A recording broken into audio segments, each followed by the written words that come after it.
Assalamualaikum warahmatullahi wabarakatuh. Alhamdulillahi 'allamal Qur'an, khalaqal insan, 'allamahul bayan. Wassalatu wassalamu ala khairil anam sayyidina Muhammadin wa ala alihi wa ashabihi wa sallama tasliman katsira. Walhamdulillahi rabbil alamin. Kaifa halukum jami'an? Baik mahasiswa-mahasiswi program Pasca Sarjana jurusan Syariah Hukum Keluarga Islam UIN Mataram yang berbahagia. Pada kesempatan perkuliahan kali ini kita akan membahas tentang maqasidus syariah, tujuan pemberlakuan hukum dalam Islam. Maqasidus syariah menjadi sangat signifikan sebagai sebuah metodologi untuk merumuskan hukum Islam dalam melihat dua acuan utama, yaitu nas dan waqi. Nas adalah teks wahyu yang termaktub dalam Al-Quran dan hadis Nabi, sedangkan waqi atau konteks adalah tempat dan waktu terjadinya peristiwa hukum. Proses penalaran atau interpretasi ataupun rasionalisasi hukum yang mengacu pada teks dengan melibatkan konteks dalam hukum Islam dikenal dengan istilah ijtihad. Dan salah satu instrumen penting dalam melakukan ijtihad adalah mengetahui tujuan pemberlakuan hukum, yaitu tercapainya kemaslahatan hidup umat manusia. Maqasidus syariah lima salihil ibad.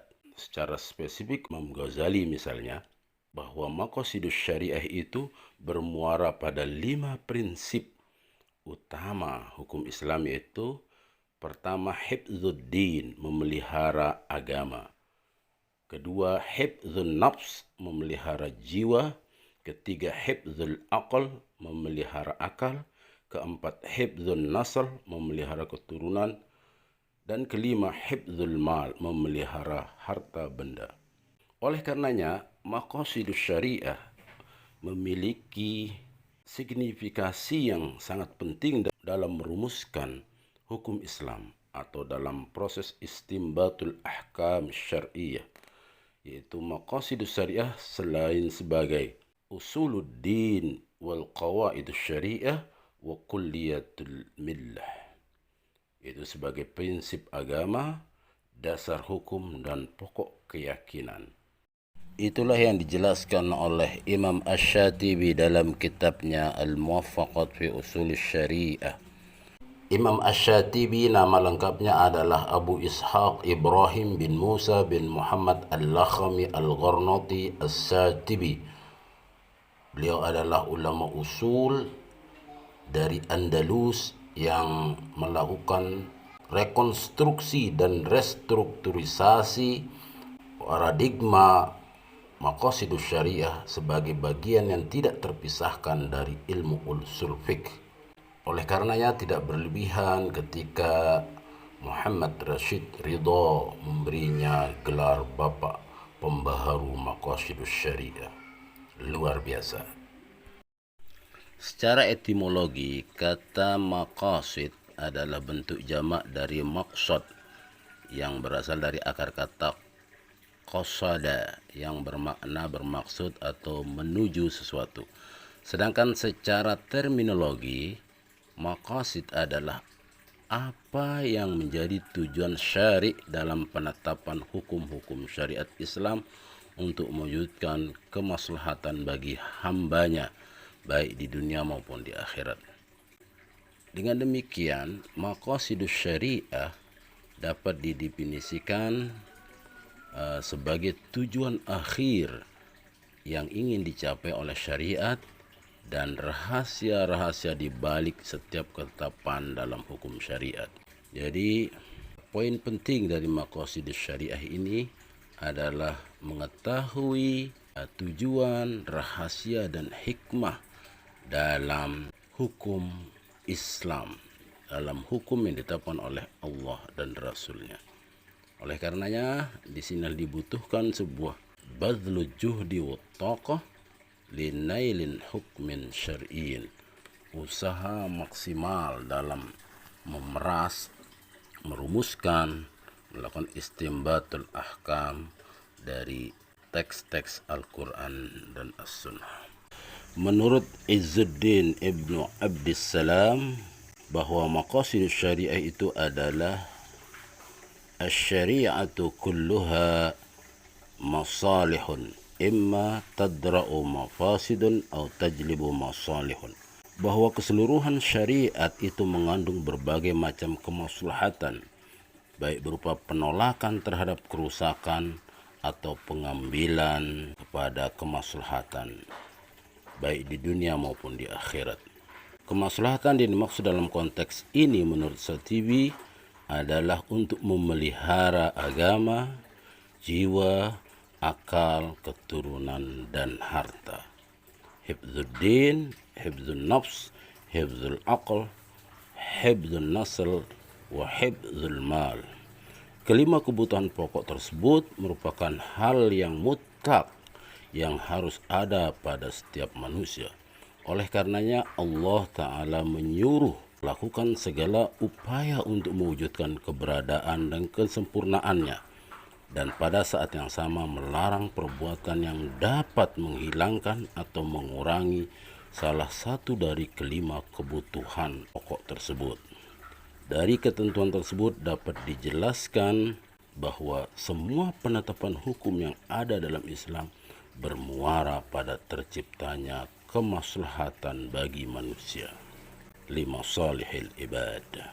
Kemudian secara etimologi, maslahat berarti manfaat. Secara terminologi terdapat beberapa rumusan definisi maslahat yang dikemukakan oleh ulama usul. Imam Al-Ghazali wafat tahun 505 Hijriah mengemukakan bahwa maslahah adalah segala usaha untuk mengambil manfaat dan menolak kemudaratan dalam rangka memelihara tujuan-tujuan syarak, atau dengan istilah Al-Ghazali adalah jalbul manfaah wa daf'ul madarrah. Al-Buti misalnya juga menjelaskan maslahah adalah sesuatu yang di dalamnya mengandung manfaat yang menjadi tujuan syari' untuk hambanya demi melindungi agama, jiwa, akal, keturunan, dan harta benda.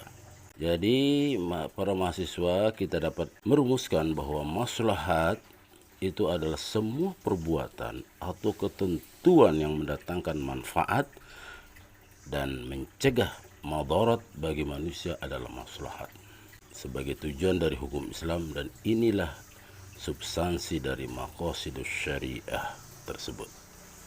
Baik, terima kasih. Itu dulu pengantar untuk materi maqasidus syariah yang sejatinya konsep-konsep ini sudah dilakukan sejak awal-awal peradaban Islam, tapi bermuara memiliki bentuk yang konkret pada masa Imam Asy-Syatibi dengan kitabnya Al-Muwaffaqat fi Ushul Syariah. Baik, pertanyaan saudara tadi adalah bagaimana dalam konteks hifdzun nafs, menjaga jiwa ini, apakah kita hanya diwajibkan menjaga jiwa kaum muslimin saja atau jiwa-jiwa yang lain? Kita lihat Al-Quran surat Al-Maidah ayat 32. A'udzu billahi minasyaitonir rajim. Bismillahirrahmanirrahim. Annahu man qatala nafsan bighairi nafsin aw fasadin fil ardi faka'annama qatala an-nasa jami'a wa man ahyaha faka'annama ahya an-nasa jami'a. Artinya, bahwa barang siapa membunuh seseorang bukan karena orang itu membunuh orang lain atau bukan karena berbuat kerusakan di muka bumi, maka seakan-akan dia telah membunuh semua manusia. Dan barang siapa memelihara kehidupan seorang manusia, maka seakan-akan dia telah memelihara kehidupan semua manusia. Shadaqallahul azim. Luar biasa ayat ini. Ini Al-Quran.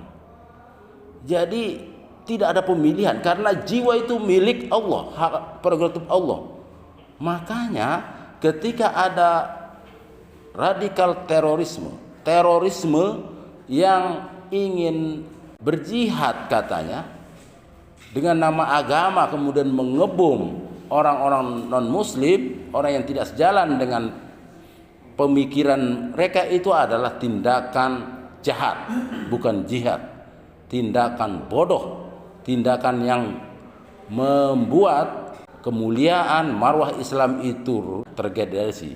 Al-Islam mahjubun bil muslimin, kan ada statement itu. Kemuliaan Islam tertutupi oleh peringai perilaku oknum orang-orang muslim yang tidak memahami ajaran. Itulah sufaha, itulah orang-orang bodoh, orang-orang zolim, yang tidak memahami eksistensi, tidak memahami esensi ajaran agamanya. Jadi dalam konteks ini, ahyan nas, menghidupkan satu jiwa, itu adalah sesuatu yang fundamental. Ketika seseorang di jalan raya, ada orang tertabak kendaraan dan butuh pertolongan, jangan tanya dulu apa agamamu. Itu tindakan bodoh. Tolong, itu manusia. Kemanusiaan kita memanggil kita untuk berbuat secara manusiawi. Manusia itu kita sama, makanya kan ada ukhuwah basyariyah, ukhuwah insaniyah. Kita diikat oleh persaudaraan karena sesama manusia.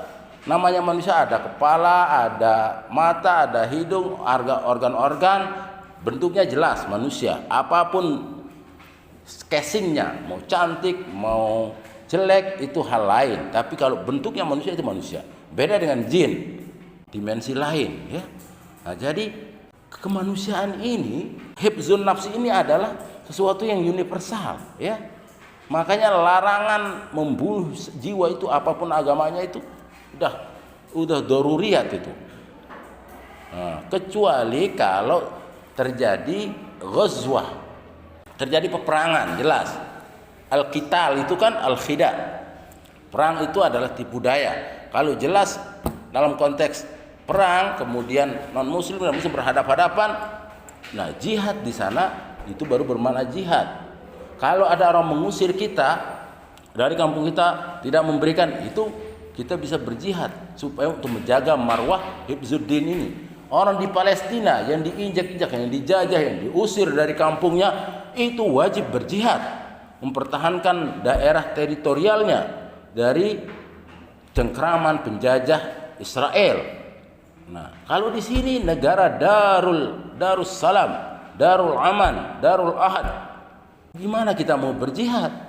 Jihad dengan akal, harus jihad memerangi kemiskinan, jihad memerangi kebodohan, jihad dengan jihad-jihad yang lain, bukan jihad bermakna qital, ya. Nah, ini harus dipahami konteks makna jihad itu secara kontekstual.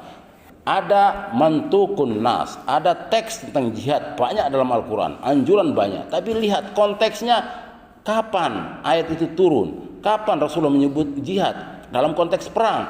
Kalau sekarang damai kita di sini, masa mau berperang? Dalam konteks sekarang itu adalah mengakui hak-hak kepercayaan dan agama orang lain. Itu namanya hak tadayun, ya. Ini pengembangan dari konsep hifzuddin itu. Jadi kita bukan sendiri yang hidup di dunia ini. Inilah konsep makhluk sosial. Islam hadir sebagai rahmatan lil alamin, wa ma arsalnaka illa rahmatan lil alamin. Jadi kalau namanya rahmat bukan hanya bagi kelompok muslim saja, dia kelompok orang lain, kelompok agama lain juga memperoleh hak yang sama dalam menjalankan agamanya sesuai dengan kepercayaannya, tidak boleh mengganggu. Itu prinsip hifzuddin. Nah, kemudian hifzun nafs itu menjaga jiwa. Jiwa ini kadang kita sebut dengan ruh.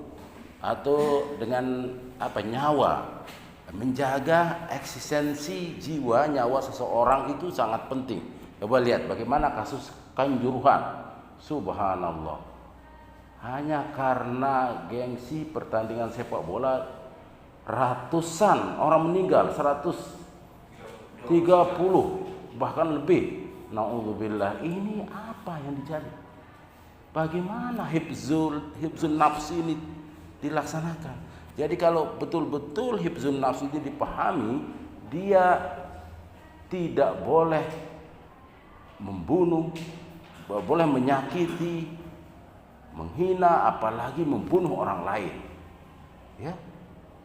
Dan caranya menjaga jiwa ini juga pencegahannya ya dengan tidak melakukan tindakan-tindakan kriminal, tidak melakukan tindakan sesuatu di luar hak dan wewenangnya. Karena hifzun nafs itu adalah hak prerogatif Allah. Jadi ini larangan bagi pembunuhan dan bunuh diri. Pencegahannya dengan apa? Menurut As-Satibi pencegahannya harus dengan kisos dan diyat. Itu adalah bentuk pencegahan dari hifzun nafs. Adanya kisos itu adalah menjaga jiwa supaya tidak terjadi para pembunuhan-pembunuhan terhadap nyawa-nyawa yang lain. Jiwa sebagai efek jera terhadap tindakan kriminal pembunuhan. Yang ketiga atau hifzul akal, menjaga akal. Akal ini adalah marwah martabat manusia. Dengan akal maka manusia itu menjadi khalifah. Dia bisa melakukan deduksi, induksi, penalaran, berpikir, melogikakan sehingga kehidupan alam ini bisa berkembang. Menjaga akal tentu dengan memberi asupan-asupan nutrisi buat akal. Seperti belajar, seperti sekolah, seperti berpikir, merenung, berkontemplasi. Ini adalah asupan-asupan buat akal. Nah, pencegahan supaya akal ini maksimal, dia harus menghindari dari hal-hal yang bisa merusak akal. Apa yang bisa merusak akal itu? Larangan dalam Al-Quran misalnya khamar.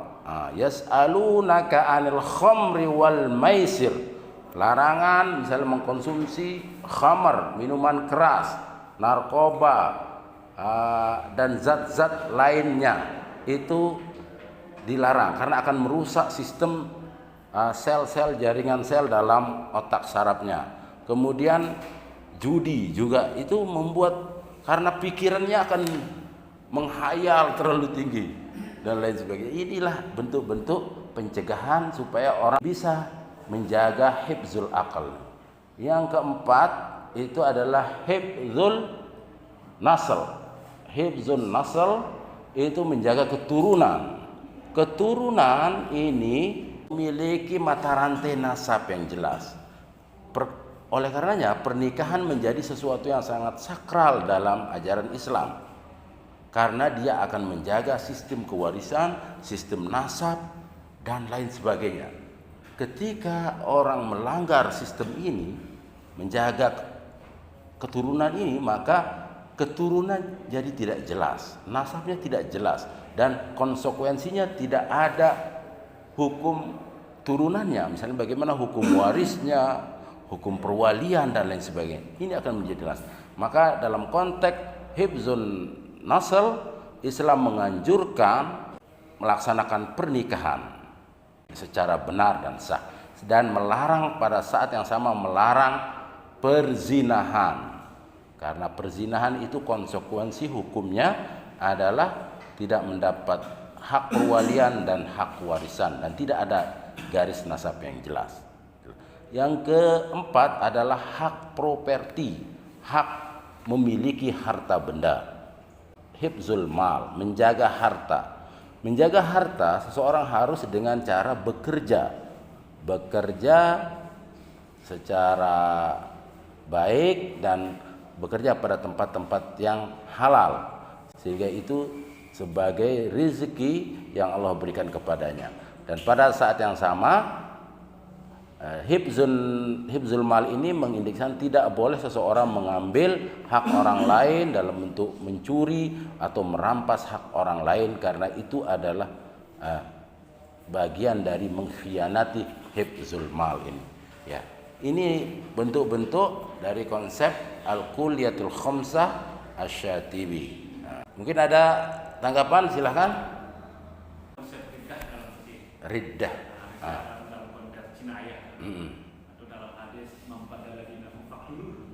Bagaimana memahami dua konsep yang berbeda ini? Ya, oke. Jadi bagaimana memahami hifzuddin dengan konsep riddah ketika seseorang keluar dari agama? Apakah faqtuluh, apakah harus dibunuh atau tidak? Nah, kita harus lihat juga kenapa penetapan vonis faqtuluh itu terjadi, pada saat bagaimana, momentumnya itu apa. Nah, lihat asbabun nuzul, asbabul wurud hadis itu dalam konteks apa. Rasulullah mengeluarkan statement itu ketika kondisi sosiokultural masyarakat pada saat itu butuh sebuah kekompakan, soliditas. Ketika ada orang keluar dari barisan kelompok, maka itu akan memicu terjadinya desersi, ya, keluar dari kelompok, dan itu akan meruntuhkan soliditas sebuah kelompok. Jadi maknanya, makosidnya itu di sana. Nah, dalam konteks sekarang kan tadi ada ayat yang la ikraha fiddin. Nah, jelas. Nah, itu pilihan dia, apakah faminkum may mu'minun wa minkum kafirun. Nah, ada sebagian kalian yang mukmin, ada yang kafir. Kafir itu kalau secara bahasa itu bermakna petani itu. Ya. Petani, karena petani itu dia kalau menanam padi itu menutup, artinya kafir itu menutupi. Dia masukkan benih, nah ditutup oleh tanah. Itu namanya kafir. Yu'jibul kuffar, kan di sana disebut yu'jibul kuffar. Yang mengherankan bukan para orang kafir itu, orang-orang para petani. Nah, coba lihat nanti ayatnya ini kan di surat Al-Hadid, ya. Jadi bagaimana cover, makanya cover buku misalnya itu penutup buku. Jadi semua orang yang tidak meyakini kebenaran itu bisa disebut dengan kafir secara bahasa, ya. Kalau secara istilahi, bahwa mana yang tidak diyakini kebenarannya, nah, kalau masuk kategori hidayah, kalau dia berseberangan dengan aspek-aspek fundamental dalam ajaran Islam, maka itu disebut dengan kategori kafir. Nah, sekarang bagaimana kasus dalam konteks sekarang orang yang kemudian keluar dari agama Islam, riddah, apakah harus dibunuh? Nah, tentu kita harus memahami bahwa konteks riddah pada masa dulu berbeda dengan sekarang, ya, pemaknaannya. Jadi maknanya kalau sekarang tidak sampai menggoncangkan bangunan ini. Makanya Umar, coba lihat, Umar bin Khattab itu pernah melarang memberikan zakat pada mu'alaf. Ngapain dikasih zakat orang yang baru-baru masuk Islam ini? Gak ada maknanya. Nah, itu apa? Itu visioner sekali. Ruh, substansi ajaran Islam dipakai oleh Umar. Jadi Umar sampai mengatakan kita ini umat Islam yang punya marwah, martabat, tidak mengemis-emis mencari pengikut. Kalau orang mau masuk Islam sekedar untuk mencari zakat karena mu'allafah qulubuhum, enggak perlu. Jadi Umar pada saat itu menyetop aliran dana untuk mu'allaf qulubuhum. Bukan artinya dia menolak teks ayat itu, tapi dia bayan the text. Di luar teks itu dia pahami maknanya. Inilah rahasianya. Siapa? Para sahabat, kibar sahabat banyak pada saat itu. Dan tidak menentang secara frontal, bahkan banyak yang meyakini kemudian mengiyakan, dan ada yang ijma sukuti. Kasus juga Umar. Ini contoh bagaimana pembacaan sebuah mantukun nas, sebuah teks yang tersurat, ya. Yang tersurat itu dibaca oleh Umar sebagai mafhumun nas, teks yang tersirat. ketika terjadi peperangan di daerah Irak ya, ghanimah, pembagian harta rampasan perang, ada sebuah tanah Khandaq itu, di Khandaq itu tidak dibagikan oleh umat. Biasanya pada zaman Rasulullah macam-macam sahabat ketika dapat harta pae rampasan perang dibagi-bagikan para pejuang. Protes para mujahidin, ya, kenapa kami nggak dibagi-bagikan harta rampasan perang? Tanah ini tidak akan dibagi, tanah Khandaq tidak akan pernah saya bagi, Umar. Karena apa? Karena kalau dibagikan itu masalahnya tidak ada, bahkan bisa menjadi ghairu maslahah dan bahkan mafsadah. Kenapa saya Umar berstatement seperti itu? Karena para pejuang setelah di Khandaq di Irak ini, dia setelah perang, setelah menang pasti akan kembali ke Madinah, ya. Kalau dia dibagikan, siapa yang ngurus tanah Khandaq ini? Nah, Umar kemudian menetapkan tanah ini nggak akan dibagi. Itu tetap dikelola oleh para pemiliknya Irak ini. Kalau dia mau masuk Islam, silahkan, lebih bagus. Kalau enggak, ya silahkan dengan kepercayaannya, Umar. Tapi dia harus menjadi pengelola ini, dan harta hasil dari tanah Khandaq ini harus mengalir ke Baitul Mal. Dan aliran dana tanah Khandaq ini akan didistribusikan kepada umat Islam. Luar biasa kan pikiran Umar itu. Bagaimana dari nas mantukun nas ila mafhumin nas, dari sesuatu yang tekstual menuju yang kontekstual. Ali bin Abi Thalib juga begitu kan, cerdas dan banyak hal-hal yang sangat visioner. Nah, inilah dari sini orang belajar memahami maqasidus syariah itu. Apa sebenarnya maksud Allah menurunkan syariatnya ini? Syariat Allah, syariat Islam itu bermuara pada lima solihil ibad, untuk kebaikan semua. Karena itu sejalan dengan firman Allah, wa ma arsalnaka illa rahmatan lil alamin. Ada lagi, kul bi fadlillah wa bi rahmatihi fa bidzalika falyafrahu. Karena rahmat Allah ini. Nah, ini konteks dunia ya. Makanya Allah tidak pernah pilih kasih kepada makhluknya, mau kafir mau mukmin. Dalam konteks dunia itu Rahman Allah, kasih sayangnya itu dicurahkan. Orang kafir untuk kaya-kaya, konglomerat, kalau melihat dari aspek ekonomi ya, ini dunia. Di dunia ini kan arena kontestasi dalam konteksnya, tapi nanti di akhirat ada sifat Rahim Allah yang itu hanya spesial untuk orang-orang beriman, meyakini Allah, hari kemudian, dan keimanan-keimanan yang lain. Nah, jadi itu ya. Jadi makna ridha terkait dengan dimensi ruang waktu pada saat itu. Ada kaidah fikih, taghayyurul ahkam bi taghayyuril azminah wal amkinah wal ahwal. Perubahan status hukum itu, hukum ini penalaran hukum ya. Perubahan penalaran hukum itu berkaitan erat dengan perubahan dimensi ruang, waktu, dan kondisi. Nah, jadi lihat konteks sosiokulturalnya dan makosidnya.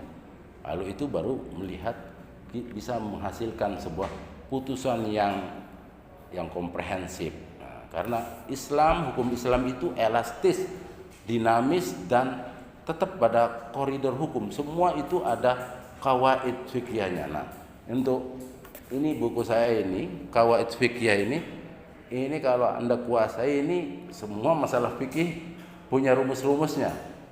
Inilah hukum Islam yang dengan jargonnya sholihun likulli zaman wa makan. Nah, oleh karenanya perlu terus seseorang yang mengkaji pegiat hukum Islam itu melakukan istiqra, merenung, berkontemplasi apa sebenarnya maqasid. Nah, di dalam maqasid itu kita harus mengetahui masalikul illah, mencari illat dan hikmah. Apa sebab, tujuan dan hikmah Allah menetapkan ini. Nah, inilah yang kemudian menghasilkan sebuah pemahaman. Sekali lagi, tapi ini sebuah penalaran logika, penalaran akal, melihat fenomena yang ada boleh jadi itu terus berkembang secara dinamis tergantung dimensi ruang dan waktu. Tapi koridornya tetap ada. Koridor hukum Islam itu adalah maqasidus syariah yang bersumber pada nusus, mantuqun nas dan mafhumun nas. Oke, saya kira itu. Baik mahasiswa-mahasiswi pasca sarjana, terakhir secara maqasid makna jihad dalam Islam itu seperti apa? Ada hadis Rasulullah juga, raja'na min jihadil asghar ila jihadil akbar. Kita baru pulang dari jihad yang kecil menuju jihad yang besar. Sahabat kaget, yuk, baru pulang dari medan perang ini, perang yang besar, perang Badar kalau nggak salah. Tenang Rasulullah kan dan para sahabat. Nah, tapi Rasulullah membuat statement yang luar biasa. Ini jadi hukum juga akhirnya kan? Jadi hukum untuk bagaimana jihad yang benar. Kita baru pulang dari jihad yang kecil menuju jihad yang besar. Kaget para sahabat. Jihad yang besar yang bagaimana lagi ya Rasul? Gitu. Jihadun nafs. Wahia jihadun nafs. Itu adalah jihad melawan hawa nafsu. Karena hawa nafsu kita ini itulah yang kata putus decision makernya di sini. Orang mau baik mau buruk itu kan tergantung stabilitas decision maker di hatinya. Makanya ada doa kan, Allahumma inni a'udzubika min syarri nafsi wa a'udzubika min syaitonir rajim. Aku berlindung kepadamu ya Allah dari kejahatan jiwaku, hawa nafsu, dorongan syahwatiyah ini, dan dari kejahatan godaan setan yang terkutuk. Setan belakangan, kita dulu ini, atau sudah bersemayam setan dalam diri seseorang. Tahu nggak ada cerita tentang setan yang bersemayam itu? Iblis yang bersemayam, pernah dengar ceritanya nggak? Oh, ada surat Al-Quran, surat An-Nas itu, Al-Khannas ya. Nah, Al-Khannas itu artinya yang tersembunyi, yang memprovokasi. Alladzi yuwaswisu fi sudurin nas. Nah, coba baca ayatnya. Pas Al-Khannas itu min syarri, dari kejahatan, waswasil khannas, dari kejahatan provokasi, dorongan, godaan Al-Khannas yang tersembunyi. Apa yang tersembunyi ini menurut beberapa tafsir ya yang pernah saya baca, bahwa Al-Khannas itu ceritanya itu adalah nama keturunan dari iblis. Iblis ini, iblis ketika Nabi Adam alaihissalam diturunkan dari surga ketika habis makan buah khuldi itu kan terpisah, Adam dan Hawa. Nah, Adam dan Hawa terpisah, kemudian dipertemukanlah di Jabal Rahmah. Kalau Safa Marwah itu sa'i. Jadi di Bukit Jabal Rahmah. Nah, itu berarti rahmah itu kan kasih sayang. Nah, setelah berkumpul, kan di dunia ini masih sepi, berdua aja. Nah, karena kesepian, ada Hawa ini pingin punya keturunan. Wahai Adam, wahai Kanda katanya, kita berdua di dunia ini pingin kita punya anak keturunan nyambung. Nah, terus Hawa mohon berdoalah Kanda ke Allah Ta'ala. Nah, Adam malu, ya Allah, kita baru saja melakukan dosa besar, zalamna anfus. Itu berapa ratus tahun, 40 tahun kalau nggak salah itu membaca Rabbana zalamna anfusana wa illam taghfir lana wa tarhamna lanakunanna minal khasirin. Pengakuan dosa kesalahan Nabi Adam kepada Allah. Kemudian karena diampuni dosanya ditemukan dengan Hawa. Nah, ceritanya tuh malu jadinya Nabi Adam alaihissalam untuk mohon lagi keturunan. Nah, itu didengar oleh iblis. Iblis ini kan luar biasa. Dia bersumpah kan, iblis dulu, saya akan goda sampai berapa keturunan Adam itu. karena dulu yang membuat saya dilaknat oleh Allah. Nah, akhirnya berubahlah bentuk iblis ini dalam bentuk kakek-kakek manusia, kakek-kakek papuk tua. Nah, terus ketika Adam keluar mencari penghidupan, nah Siti Hawa itu Hawa sendirian di rumah. Tok tok tok tok, assalamualaikum. Nah, kira-kira begitu ya. Kaget, Hawa kaget. Yuk, ada orang juga di dunia ini. Kakek siapa? Kata. Sayalah penghuni orang pertama di dunia ini. Kaget, berpikir Hawa, tapi dia mengira, oh bisa jadi orang dulu kan ada orang yang dihancurkan sebelum itu karena berbuat kerusakan. Dan pikirannya seperti itu Hawa. Iya, saya keturunan terakhir manusia sebelum Anda, katanya. Nah, terus gimana kan? Nah, kakek-kakek itu bawa bayi, ya? Bayi kecil, bayi mungil. Nah, inilah cucu saya satu-satunya, yang lain sudah nggak ada. Katanya. Nah, mulai kan ragu kan. Jadi karena saya nggak kuat, mengasuh anak ini, mau nggak Ananda menerima ini, diasuh, tolong dirawat bayi ini, mungkin bisa seperti adik, inges, cantik, gagah anak ini, seolah. Nah, diambil, diambil bayi itu kan, senang Hawa kan, ya tadi kan keinginannya seperti itu. Nah, kalau gitu saya pamit dulu katanya. Iya kayak pergilah iblis ini, dia ada bayi beneran. Terus datang Adam pulang, Assalamualaikum, ya Hawa. Iya kan Anda? Terus datang, yus, bayi siapa itu? Kata. Ini ceritanya, tadi ada kakek-kakek memberi bayi ini supaya diasuh, dirawat oleh kita. Langsung Nabi Adam, ini pasti perbuatan iblis, laknatullah. Ini gak boleh terjadi karena kita nah, iblis itu bisa merupakan bertobatlah kepada Allah. Terus mana bayi itu? Langsung dibawa sama Nabi Adam ya. Anak gemas ini pasti tahu ini perbuatan iblis sama ini. Terus setelah itu dia pergi ke laut, di laut dilemparlah ke laut itu, dibuang. Besok lagi, pergi lagi Adam bekerja, datang lagi kakek-kakek itu. Nah karena iblis itu pandai menggoda, ada luluh juga Hawa, karena perempuan cepat tergoda kan, kata-kata macam-macam. Nah kan, setelah itu singkat cerita datang lagi Nabi Adam, kaget lagi. Akhirnya habis itu dibakar lah, dibuang, nggak mungkin dibakar sama Adam, mati waktu itu. Lalu itu besok datang lagi kan, ketiga kalinya ini udah murka Adam. Ya Allah, Hawa, saya sudah peringatkan itu perbuatan iblis, jangan lagi.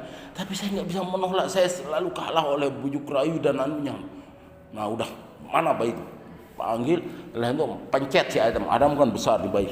Dipencet, setelah itu sampai sebentuk begini bayi ini, sebentuk biji jempol. Setelah itu sambil geram Nabi Adam bilang, sudah saya buang ke laut, sudah saya bakar, tetap kamu boleh. Sekarang saya makan. Dimasukkanlah ke dalam mulut Nabi Adam itu. Lah itu, dan namanya iblis kan langsung ketawa iblis. Hahaha, ini saya sudah bersemayam di dadamu kan. Ini saya akan terus menggoda hati, temperatur batinmu sebenarnya, karena saya sudah masuk ke dalam hatimu. Alladzi yuwaswisu fi sudurin nas. Nah, ini walau alam apa ini tapi itu bagian dari kisah-kisah yang boleh jadi inspiratif buat kita ya. Nah, jadi setelah dimakan masuk sini ketawa iblis itu. Makanya kalau mau melawannya harus banyak tazkiyatun nafs kan. Ya memang ayat Al-Quran ada juga kan, fa'alhamaha fujuraha wa taqwaha. Allah mengilhamkan dalam jiwa manusia itu ada potensi buruk dan potensi baik. Ya. Jadi melawannya dengan apa? Tazkiyatun nafs, menjaga jiwa, menjaga kebersihannya dengan tombo ati. Tombo ati itu apa? Nah, jawab. Jadi tombo ati itu kan obat hati. 5 perkara pertama maca Quran lan maknane. Ini hadis ini, kalau ini yang diaransemen oleh Wali Songo dulu, kemudian dipopulerkan oleh Opik. Nah, Membaca Al-Quran dengan maknanya. Kemudian sholat malam dirikanlah. Ketiga, banyaklah berpuasa. Keempat, duduk berkumpul dengan orang soleh. Yang kelima, zikir malam perbanyaklah. Nah ini jadi itu caranya. Kalau enggak nanti temperatur batin, jiwa, hati ini akan didominasi oleh khannas tadi, ya, alladzi yuwaswisu fi sudurin nas. Nah, kemudian para ulama, para cendekia itu membuat hati ini berapa lapisan. Pertama yang luar itu paling namanya sodrun, karena berada di luar dada. Dada itu potensial mendapat godaan karena dia langsung terpapar oleh godaan-godaan itu. Namanya, jadi potensi sangat besar. Nah, kalau masuk dalam kolb itu kan terbolak-balik. Dia tergantung anginnya. Kalau anginnya ke selatan, ikut selatan. Ke utara, ke utara. Nah, tergantung yang mempengaruhinya. Yang ketiga baru masuk ke dalam fuad. Fuad itu udah bisa memfilter. Nah, yang terakhir itu namanya basyirah, mata hati. Ainul basyirah. Itulah kalau ainul basyirah itu mulut kita berkata bohong, misal hati enggak benarkan itu. Inilah saya kira yang perlu kita mohon kepada Allah supaya hati kita tetap qalbun salim, tetap bersih, tetap suci, sehingga bisa terus tune in on dengan Allah, sehingga sinyal ilahiyah itu menyinari hati kita sehingga berbanding lurus dengan perilaku keseharian kita. Semoga Allah memberi kita hidayah, ma'unah, sehingga memiliki qalbun salim wa aqlus salim wa af'al wa akhlaqus salim. Amin ya rabbal alamin. Bismillahirrahmanirrahim. Wal 'asr innal insana lafi khusr illa alladzina amanu wa 'amilus solihati wa tawasaw bil haqq wa tawasaw bis sabr. Mari bersalawat ke Sayyidul Anbiya wal Mursalin, Sayyidus Sadat, Sayyidina wa Maulana Muhammadir Rasulullah sallallahu alaihi wasallam. Allahumma salli ala Sayyidina Muhammad wa ashghilil zalimin bil zalimin. Allahumma salli ala Sayyidina Muhammad wa ashghilil zalimin bil zalimin wa akhrijna min bainihim salimin wa ala alihi wa sahbihi ajma'in. Sallallahu rabbuna ala nuril mubin Ahmad al-Mustafa Sayyidil mursalin wa ala alihi wa sahbihi ajma'in wa ala alihi wa sahbihi ajma'in. Allahumma salli wa sallim wa barik ala Sayyidina Muhammad wa ala alihi wa sahbihi wa baraka wa sallama tasliman katsira walhamdulillah rabbil alamin. Syukran wa damna bil khair wal barakah wallahu muwaffiq ila aqwamit thoriq. Assalamualaikum warahmatullahi wabarakatuh. Bismillahirrahmanirrahim. M Harfin Zuhdi Channel, membaca langit, dibaca bumi, melangitkan zikir, membumikan fikir. Iqra bi harfin, karir bi harfin.